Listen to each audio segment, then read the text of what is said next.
it's Kate with WTI, and if you're looking for convenient storage, this stackable storage bin set from Jacriah is going to solve your organizational problems.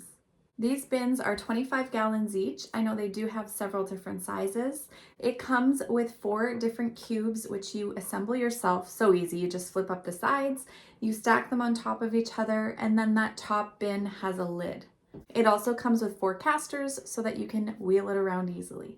This set is so pretty. So it's white, the sides have this really beautiful design on it, and then the fronts have a bit of a tinted window, and then nice brown straps with that little rose gold detail. I just think it's so pretty.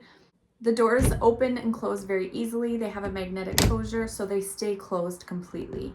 It's a super generous size. I can fit all sorts of things in here.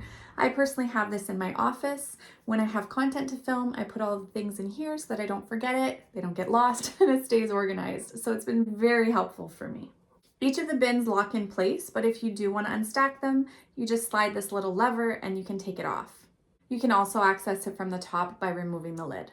I've been really happy with this storage system. It goes together simply, it's not very heavy, so it's easy to move around, and it looks really nice too. So if you're looking for similar, I think you'll be really impressed with this one, and that's my point of view.